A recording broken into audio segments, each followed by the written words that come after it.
안녕하세요. 남의 제삿날로 먹으려는 남자친구와 그 어머님 욕하러 온 30대 여성입니다. 진짜 세상엔 왜 이렇게 얼굴 두껍고 뻔뻔한 사람들이 많은 걸까요? 일단 저는 지독하게 가난한 집에서 태어나 간신히 고등학교를 졸업했어요. 성실하지 못한 아버지와 몸이 약한 어머니는 저를 양육하는 데는 별 관심이 없으셨고요. 정확히 말하자면 아버지는 당신밖에 몰랐고 어머니는 그럴 정신적인 여유도 체력도 없으셨습니다. 아버지는 생활비도 거의 가져다 주지 않으셨는데 그렇다 보니 어머님은 늘 당신의 형제들이나 이웃들에게 돈을 빌리기 바쁘셨지요. 그리고 그런 와중에 아버지는 바람까지 나서 어머니와 저를 버리고 집을 나가셨어요. 지금도 어디서 어떻게 살고 계신지 몰라요. 제가 고등학교를 졸업하던 시기에 어머니는 암으로 돌아가셨습니다. 그리고 부끄럽게도 저는 어머니가 암인지 몰랐지요. 지금에서야 생각해보면 딸인 저한테 힘들다 말 한마디 편히 못하시고 얼마나 고생하셨을까 싶어요.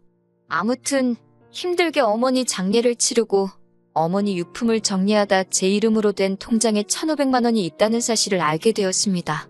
이모와 외삼촌에겐 말하지 않았어요.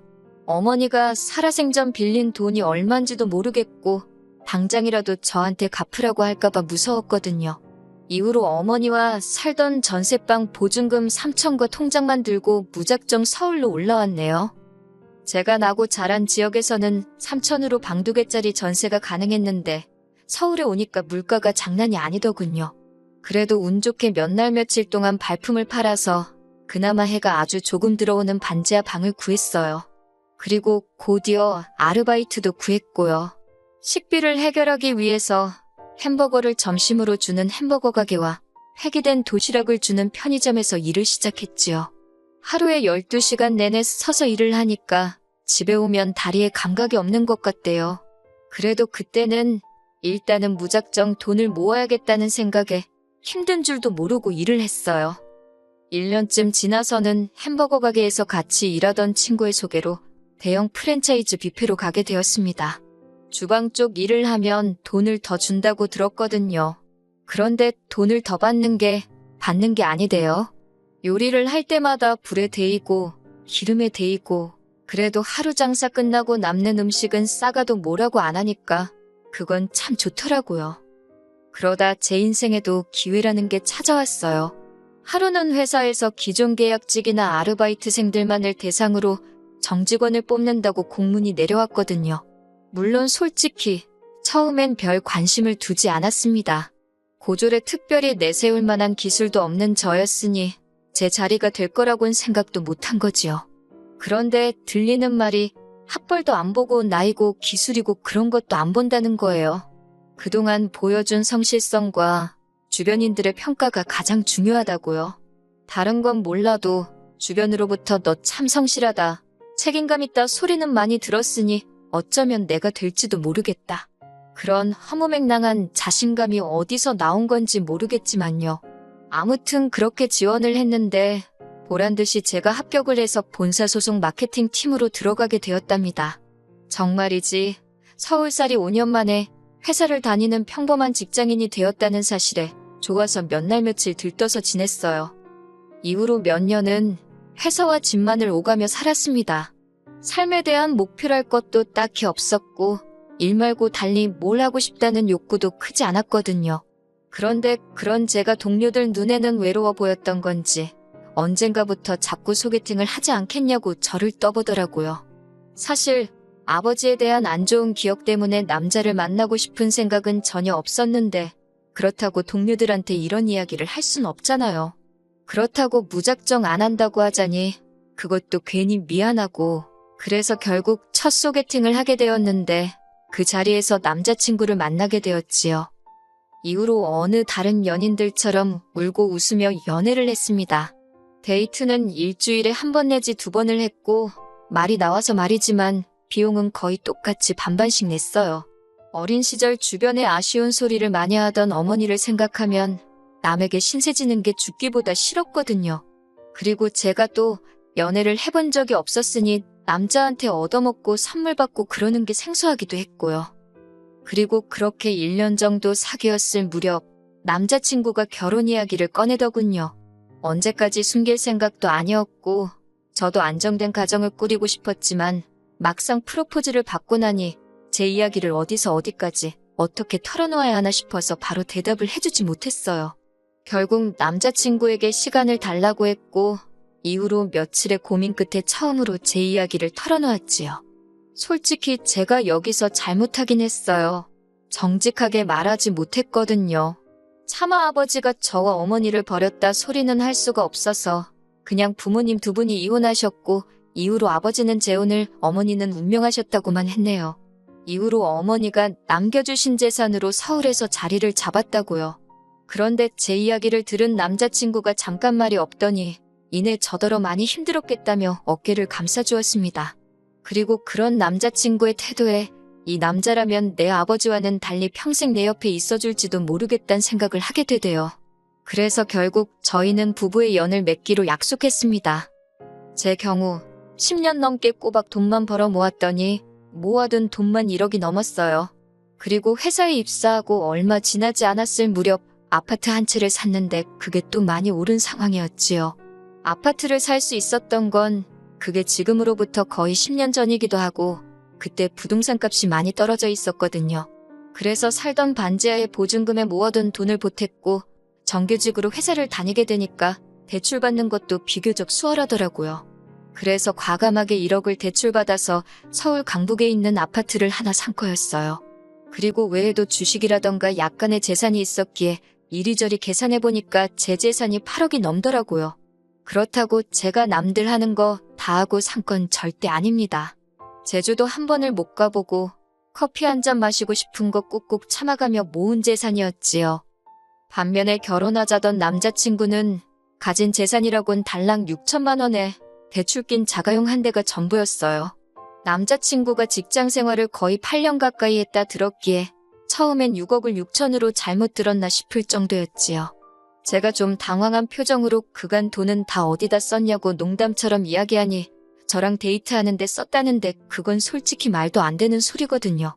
어이가 없어서 장난하지 말라니까 그제서야 남자친구가 제 눈치를 쓱 보더니 농담이라며 그냥 여행도 다니고 학교 다닐 때 못 해본 거 해보고 그러느라 못 모았다고 하대요.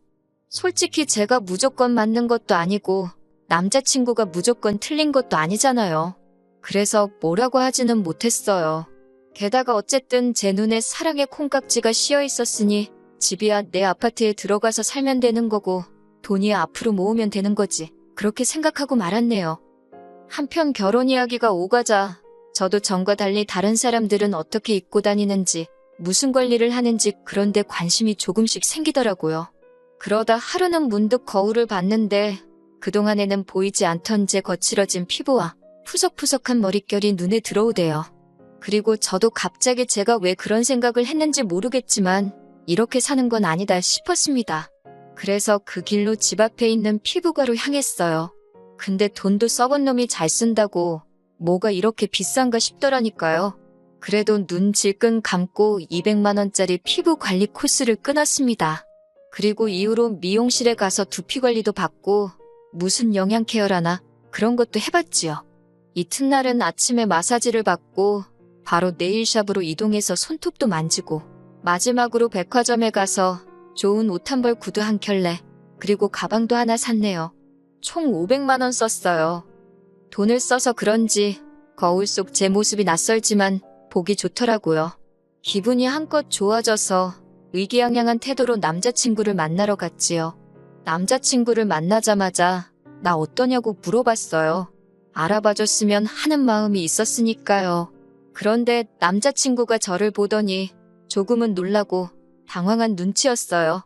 약간은 언짢아 보이기도 했고요. 그리고는 저더러 이게 다 무슨 일이냐며 신경 좀 쓴 것 같네 그러대요. 저는 그때만 해도 그게 빈정거리는 소리라곤 생각을 못하고 맞다고 모처럼 돈 좀 써봤다고 했지요. 그러자 남자친구가 꽤나 심각한 표정으로 이런 건 상의를 하고 써야 되는 거 아니냐고 그래요. 이제 결혼하면 공동재산인데 벌써부터 이렇게 독단적으로 마음대로 쓰면 안 되는 거라나요? 좀 황당하더라고요. 까놓고 말해서 제가 벌어서 제 돈 제가 좀 쓴 건데 무슨 말을 저렇게 하나 싶었으니까요. 결국 제가 짜증을 참지 못하고 우리 아직 식을 올린 것도 아닌데 벌써부터 공동재산 운운하는 건 좀 아니지 않냐고 받아쳤어요. 그런데 남자친구가 한다는 말이 우리 어차피 곧 결혼할 사이니까 미리미리 같이 관리하면 좋은 거 아니냐고 그래요. 그러면서 자기는 제가 검소하고 낭비를 안 해서 좋은 건데 벌써 이렇게 다른 모습을 보여주면 곤란하다나요? 검소하고 낭비를 안 해서 좋다는 말이 그때 굉장히 귀에 거슬리더라고요. 마치 저더러 앞으로도 계속 궁상맞게 지냈으면 좋겠다는 식으로 들렸으니까요. 그래서 제가 그냥 결혼 안 하는 게 낫겠다 그래버렸네요. 제가 남자친구를 사랑하는 것도 사실이고 가족을 원한 것도 사실이었지만 그렇다고 계산을 아예 못하는 바보는 아니었으니까요. 그러자 남자친구가 저더러 진심이냐면서 실망이랍니다. 그래서 미안하다 했어요. 그리고는 먼저 카페를 나섰지요. 그러자 남자친구가 이내 쫓아나와 저를 잡대요. 자기가 너무 돈똥거린 것 같다고 미안하답니다. 그래서 그때는 그냥 넘어가기로 했어요. 남자친구가 달라진 제 모습에 놀라서 말이 헛나왔다며 몇 번이고 다시 사과를 해왔거든요. 그런데 이번에는 정말 도를 넘어도 한참 넘었지요. 결혼식을 3주 정도 앞둔 어느 날이었어요. 어머님께서 저에게 하실 말씀이 있다며 잠깐 만나자 하시더라고요. 그렇게 어머님이 오라는 카페로 나가니 웬 흰 봉투 하나를 주시대요. 그러면서 저더러 열어봐라 하시길래 전 솔직히 뭐 필요한 거 사라고 돈이라도 얼마 주시는 줄 알았네요. 근데 그게 아니라 웬 날짜가 적혀 있더라고요. 어머님이 하시는 말씀이 저희 혼인신고하는 날을 받아오셨답니다. 결혼식 날짜도 안 받고 저희가 정한 건데 혼인신고 날짜를 받아오셨다니 좀 의아하긴 했어요. 그리고 저는 혼인신고는 좀 천천히 할 생각이었거든요. 일전에 남자친구가 어머님이 예전에 들어주신 거라며 청약통장을 보여줬는데 10년도 넘게 부었더라고요. 그러니 솔직히 말해서 굳이 혼인신고를 일찍 할 이유가 없잖아요. 제가 이미 아파트가 있으니 남자친구가 저랑 혼인신고를 하게 되면 그 청약통장은 무용지물이 되는 거니까요. 그래서 어머님께 솔직하게 말씀드렸어요. 그러자 어머님이 좀 못마땅한 표정을 하시더니 그러면 아파트 명의라도 공동명의로 바꾸라는 겁니다. 뜬금없는 아파트 공동명의 이야기에 무슨 말씀이시냐고 되물었어요. 그러자 어머님께서 아니 부부가 되는데 아파트도 당연히 공동명의를 해야 하는 거 아니냐고 하시는 거예요. 그러면서 저더러 예단도 안 바란다. 아무것도 안 바란다. 그냥 아파트만 공동명의로 해줘라 하시대요. 제가 그렇게는 못한다 했습니다. 엄연히 제 개인 재산이고 공동명의를 해야 할 이유가 없다고요. 그러자 어머님께서 남자친구에게 들으셨는지 그 집이 7억인가 한다면서 대뜸 저더러 얼마 주고 샀냐고 물으셨어요. 1억 8천 주고 샀다고 하니까 그러면 당신이 8천 내준다고 그러니 공동명의 하랍니다. 5억은 제가 노력해서 얻은 것도 아니니 평생 함께할 사람하고 반반 나누는 게 뭐 그리 아깝냐고요. 그리고는 하시는 말씀이 만약에 내 아들이 너랑 결혼하고 나서 복권에 당첨됐는데 이건 내 복권이다 하고 나와주면 기분 좋겠냐입니다. 황당한 비유에 기가 막히더라고요. 그래서 아파트하고 복권을 어떻게 비교하시냐? 억지 쓰지 마시라 했어요. 그랬더니 어머님이 대번에 제가 당신더러 억지 쓴다 그랬다고 그 말꼬리를 붙잡고 늘어지셨습니다. 그리고는 기어이 남자친구까지 자리로 불러내셨지요. 하지만 왜인지 남자친구가 이미 어머님이 저와 만나서 이런 이야기를 하실 거란 걸 다 알고 있었다는 느낌이 들었어요. 남자친구가 저를 설득하려 들대요. 어머님은 그저 저와 자기 사이를 좀 더 끈끈하게 맺어주고 싶으셔서 그런 거라며 저더러 어머님 말씀대로 하잡니다. 제가 어이가 없어서 됐다고 그랬어요. 어머님이 정말 나와 너의 사이를 끈끈하게 맺어주고 싶으시면 알아서 하게 내버려 두시는 게 좋을 거라고요. 그러자 어머님이 기어이 저희 부모님을 입에 올리시대요. 저더러 친정부모한테 사랑을 못 받고 자랐으니 사랑을 주는 법도 모른다고 너무 이기적이래요. 세상 일이 어떻게 저 좋은 것만 하고 사냐면서 시애미가 이렇게 하라고 하면 네 하고 따르면 되는 거라고 아주 한번 호되게 혼을 내야겠다나요? 그러자 이번엔 또 남자친구가 빨리 죄송하다고 하라며 저를 쿡쿡 찌르질 않나 아주 생쇼를 하대요. 그래서 제가 그만하라고 소리를 질렀어요. 그리고는 남자친구더러 너도 그렇고 니네 엄마도 그렇고 칼만 안 들었지 날강도냐고 여기 카페에서 아무나 붙잡고 니들이 하는 말이 정상인가 물어보라 그랬어요.